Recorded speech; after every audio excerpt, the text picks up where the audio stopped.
नमस्कार, मैं माहिन पठान। स्वागत है आप सभी का कारा न्यूज के हिंदी न्यूज बुलेटिन में। वैसे तो हमने देखा कि विद्यार्थी 10वीं 12वीं या अन्य प्रवेश परीक्षाओं के रिजल्ट को लेकर तनाव में रहते हैं, लेकिन बढ़ती स्पर्धा के चलते 7वीं कक्षा के रिजल्ट का टेंशन लेकर एक 12 साल की लड़की अपना घर छोड़कर चली गई। वो घर छोड़ते समय अपनी 4 साल की छोटी बहन को भी साथ लेकर निकली, लेकिन पुलिस ने तत्परता दिखाते हुए महज 6 घंटे में दोनों बच्चे को खोज निकालने में सफलता हासिल की है।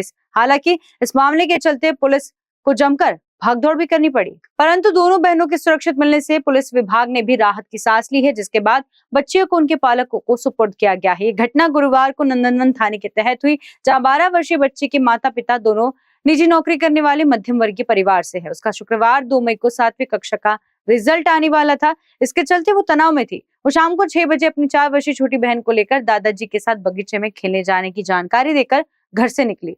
दोनों बच्चियों के देर रात तक घर वापस नहीं लौटने से परिवार के लोगों ने खोजबीन शुरू की। आखिर बच्चियों के नहीं मिलने पर परिजनों ने नंदनवन पुलिस थाने पहुंचकर शिकायत दर्ज कराई। 2 बच्चियों के लापता होने से पुलिस में खलबली मच गई, जिसके बाद सोशल मीडिया पर तत्काल बच्चियों की संपूर्ण जानकारी साझा की गई। इसके साथ ही युद्ध स्तर पर इलाके से सीसीटीवी फुटेज की जांच शुरू की गई। बच्चियों के राधा कृष्ण गार्डन, ईश्वर नगर, गुरुदेव नगर, तिरंगा चौक, गजानन चौक, हेडगेवार चौक, जनरल आवारी चौक होकर आगे रोड से पैदल जाती दिखाई दी। उनके रेलवे स्टेशन पर होने की सूचना मिलते ही सहायक पुलिस आयुक्त नरेंद्र हिवरे टीम सहित होम प्लेटफॉर्म पर पहुंचे। वहां दोनों बच्चे सुरक्षित मिले। दोनों को नंदनवन पुलिस स्टेशन लाकर उनकी काउंसलिंग की गई, जिसके बाद दोनों को उनके पालकों के सुपुर्द किया गया। इन बच्चियों की खोज में वरिष्ठ पुलिस निरीक्षक जयवंत पाटिल, राहुल चिरे, मुकुंद ठाकरे, पुलिस निरीक्षक कमलाकर गड्डी में दिगंबर बोरकर की टीम जुटी थी। आई वडील थोडे मध्यमवर्गीय आहे, दोघेही बाहेर जॉब करतात, प्रायव्हेट जॉब करतात. मुलीचा आज बहुधा रिझल्ट लागणार होता. मुलीला एक थोडं असं वाटत होतं की मला कमी मार्क मिळेल, त्यामुळे कदाचित असं होऊ शकेल की ती मुलगी घराच्या बाहेर गेली असेल. या अनुषंगाने मी नागपूरच्या सर्व पालकांना हे जे टीनेज आहे, टीनेज म्हणजे वय वर्ष 10 ते 18, या मुलींसोबत, आपल्या मुलींसोबत आणि मुलांसोबत हितगुज ठेवावं. आपण किती बिझी जरी असलो तरी रोज त्यांच्यासोबत डायलॉग ठेवावा. कुठल्या काही अडचणी असल्या तर आपण त्यांचे पालक या नात्याने त्यांना समजून सांगितलं पाहिजे. नंदनवन किंवा आमच्या नागपूर शहरातल्या बऱ्याचशा ज्या पोलीस दिदी ही जी संकल्पना आहे, या पण मुली, आमच्या ज्या महिला कर्मचारी आहे, महिला अधिकारी आहे, या पण या अनुषंगाने भरोसाशील आहे, या पण या अनुषंगाने जनजागृती करत आहे. मी सर्व पालकांना पुन्हा एकदा सांगतो की तुमच्या मुलात आणि तुमच्यात ही जी गॅप तयार होते, ही गॅप भरून काढण्याची निश्चितपणे गरज आहे. कारण की दुःख आपल्याला होते आणि पोलिसांनाही होते. कारण पोलिसांनी काल असं ठरवूनच घेतलं होतं की या त्यांच्या मुली नाही, आपल्या मुली आहे, आपल्या कुटुंबातील मुली आहे. या अनुषंगाने त्या मुली मिळून आल्या. या पूर्ण याच्यात आमच्यासोबत काल जयवंत चव्हाण नंदनवनचे, हरीश बोराडे वाठोड्याचे, राहुल चिरे, मुकुंद ठाकरे आणि क्राईम ब्रँचचे कमलाकर गड्डीमे, हे सगळे 5 सिनियर पीआय दर्जाचे अधिकारी स्वतःच सगळं हे सोडून, आपला कार्यक्षेत्र सोडून या सगळ्या मागे लागलेले होते. हे सगळ्यांचं सामूहिक यश आहे. पोलिसांना जवळपास या बाबतीत नंदनवन पोलिसांना 9-9:30 वाजताच्या दरम्यान माहिती पडली. त्या अनुषंगाने नंदनवन पोलीस ठाण्याचा स्टाफ, पीआय जयवंत चव्हाण आणि बाकी त्यांचा स्टाफ शोध घेत होता. त्यांनी वायरलेसवर त्याप्रमाणे कळवलं.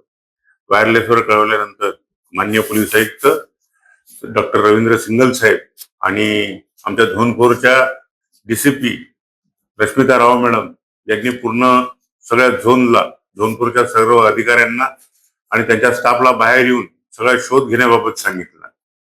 तांत्रिक मदत, सीसीटीव्ही फुटेज, आजूबाजूच्या लोकांना फोटो दाखवून अशा मुली दिसल्या का, अशा मुली पाहिल्या का, या अनुषंगाने या पूर्ण भागात सर्च ऑपरेशन राबवण्यात आले. त्याच दरम्यान आम्हाला असंही वाटलं की एखाद्या वेळेला रेल्वे स्टेशन आणि बस स्टेशनवर या मुली गेल्या असू शकतात. आणि त्या अनुषंगाने एका माणसाने फोन करून पण सांगितलं की बा अशा मुली मला रेल्वे स्टेशनच्या परिसरात दिसल्या होत्या. या अनुषंगाने मुलीचे आई वडील, म्हणजे मुलगी, जी मोठी मुलगी आहे ती 12 वर्षाची आहे, लहान मुलगी आहे ती 4 वर्षाची आहे.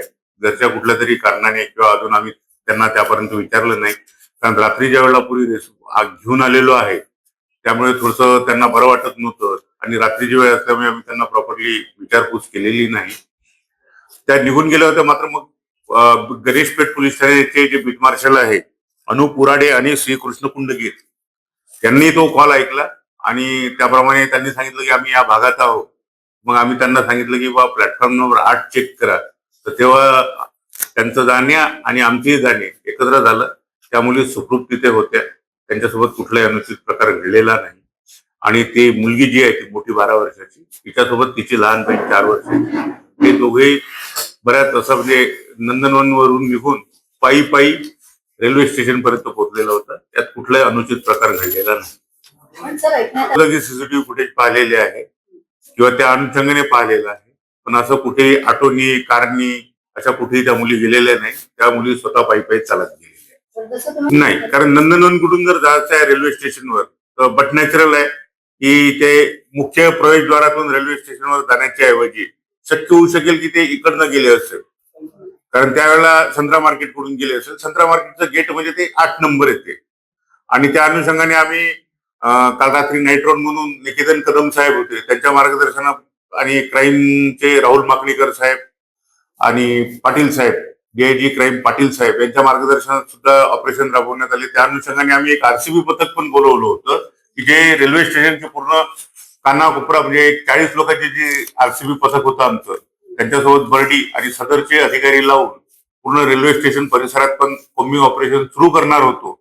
सुरू व्हायच्या अगोदर त्या मुली मिळाल्यामुळे आम्ही ती बाकीची कार्यवाही थांबवलेली. नाही, या भागात जेव्हा शोधलं आम्ही, आमचं बस स्टँड पण शोधणं चालू होतं. बस स्टँड चालू होतं, खुले जे ग्राउंड होते ते ग्राउंड पण शोधणं चालू होते. कुठे जे साधे सिटी बसचे बस स्टॉप आहे ते पण थांबवणं चेक करणं चालू होते. गणेश पेठचं जे मेन बस स्टँड आहे तिथे पण लोक शोधण्याकरता गेले होते. म्हणजे कालचं जे हे यश आहे हे संपूर्ण म्हणजे माझं किंवा स्टाफचं किंवा कोणाचं नसून हे संपूर्ण नागपूर शहर पोलीस दलाचे टीमवर्क आहे. आणि डॉक्टर रवींद्र सिंगल पोलीस आयुक्त यांनी ज्याप्रमाणे त्या ग्रुपवर किंवा वायरलेसवर मार्गदर्शन केले त्याप्रमाणे सगळे अधिकारी कर्मचारी ऍक्टिव्हेट झाले आणि हे मुली कुठलाही अनुचित प्रकार न होता आम्हाला मिळून आल्या. रेल्वे स्टेशन सारखा पॉइंट होता, एखाद्या गाडीत जर बसून निघून गेल्या असत्या तर कदाचित थोडी अडचण निर्माण झाली असते. कारण थोडंसं घरगुती आहे, ते मुली लहान आहे आणि काही वैयक्तिक कारणामुळे ते सांगू इच्छित नाही किंवा मी पण आपल्याला सांगू इच्छित नाही. बरोबर, नागपूर शहरातल्या या भागातील म्हणजे नंदनवन भागातील जे कोणी लोक होते, माजी नगरसेविका नैना झाडे पण होत्या आणि बाकीचे जे लोक होते, जिथे जिथे सीसीटीव्ही फुटेज पाहायचं आम्हाला काम पडत होतं तिथे तिथे लोक स्वयंस्फूर्तीने सीसीटीव्ही फुटेज दाखवत होते.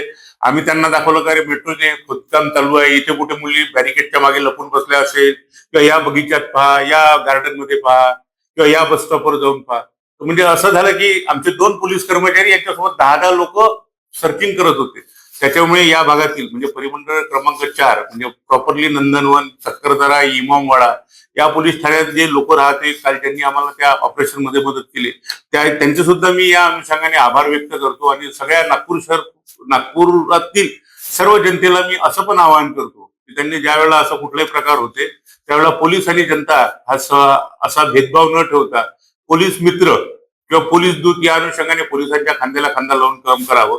कालचं जे यश आहे हे पोलिसांसोबतच जे परिसरातील लोक आमच्या सोबत होतं त्यांचं सुद्धा. कारा न्यूज के लिए विशाल बम्बड़वार की रिपोर्ट। इन्वेस्ट करने का प्लान है या खरीदना चाहते हो संतरा नगरी में घर, तो आपका अपना पसंदीदा फॉर्च्यून इंफ्रा ले आया है वीएम भांगड़िया लेआउट। नागपुर के बीसा चौक के एकदम करीब मौजा घुगली गोदरेज ऑर्किड एस्टेट से लगकर इस खूबसूरत लेआउट पर RERA registered NMRD sanction plots उपलब्ध। स्पेशल एमिनिटीज की बात की जाए तो cement road, drainage, water line, garden, electricity, bank finance up to 80% और भी बहुत कुछ। तो देरी किस बात की, कॉल नाउ ऑन 9503571928 और 8605673995 पर। इनका पता है प्लॉट नंबर 7, 2nd फ्लोर, उत्कर्ष सोसाइटी, मनीष नगर, बेसा रोड, नागपुर।